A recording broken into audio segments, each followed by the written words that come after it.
30 years ago, a tonne of corn was about £100 a tonne, and fertiliser was £80 a tonne.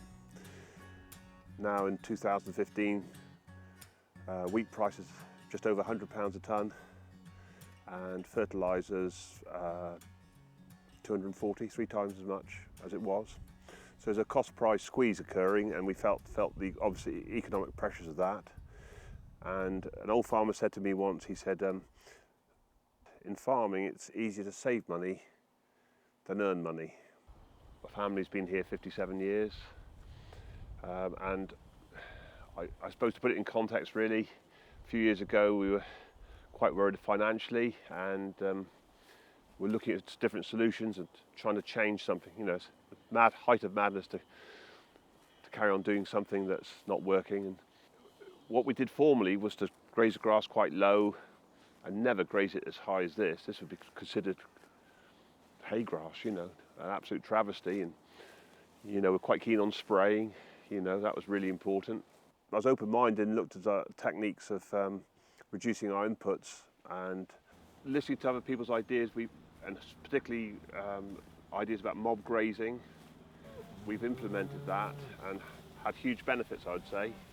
We've reduced our costs considerably by thousands. Okay, yes, a bit more work, but the benefit to the herd has been immense.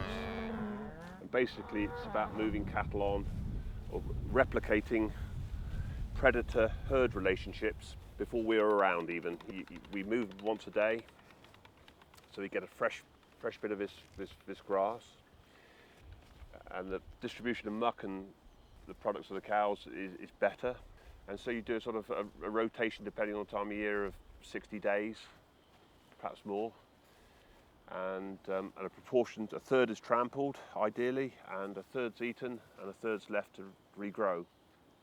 And by doing this, you're not depleting the root reserve, you're getting bigger root structures, which give off things like cake really, which is protein, carbohydrates and sugars, which feeds the population under the ground. And I've never really thought about the wildlife and the microbiology, but by trampling it in with a heavy density, probably about 100,000 pounds worth of stock, it can go up to 1 million even, but you have to move your fence 5 times a day then per acre. Traditionally we used to dry out on this farm, but now we've got this mulch cover and we've got long recovery periods. It's amazing how quickly after rain the water evaporates, but if you have this mulch on it, we can do an experiment now. If you put your hand under here, that is damp, and that's suitable for microbiological breakdown of this material. And what you're doing is sequestering and putting organic matter in the soil, which is really important. In fact, most soils, I would guess, especially arable soils, would be down to 2 or 3% organic matter.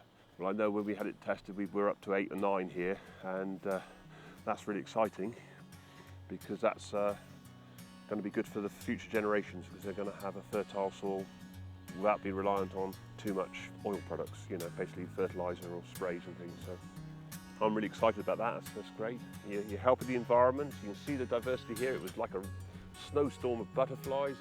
You're putting organic matter in the soil. You're taking carbon out of the atmosphere and sequestering it. You're producing a much healthier product, because it's the meat from these animals is a better proportion of omega-3 to omega-6. I'm saving money on fertiliser. I'm increasing the stocking rate. I would say in 2 or 3 years of doing this, we have put the stocking rate up considerably, you know, almost sort of 30%. So in the summer we'd be feeding additional hay to them, but now we don't do that, so we make less. We do keep them in the winter for 90 to 100 days.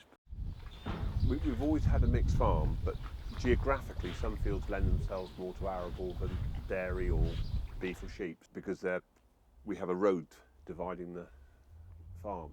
But now we're developing techniques whereby we're going to get those areas with much higher organic matter, trying to get stock on them, and a good rotation. I think we've been guilty, like a lot of farmers, of perhaps not having a sufficiently good rotation. And our aim is to build the organic matter up, various ways, perhaps cover crops, stock, and farmyard manure. The main challenge I had was this 6 inches between my ears, and it was getting your head around doing things that you hadn't done previously. So you have to break, you have to change, and once you accept that and try it, albeit on a small scale, that's the biggest challenge. The cost is not prohibitive. Obviously you've got to get water to more watering points, but that's fairly easily done. And fencing's movable, so you purchase it once and then just move it and perhaps replace it occasionally. It's not expensive. And I viewed the fact that I had to check them once a day, so why not stay there 10 minutes longer and move a fence? By doing that, you're getting 40 or even 60% more production. You know, that's like getting 40% more land. Which, you know, on 300 acres, that's 120 acres, isn't it? So, you know, that's exciting.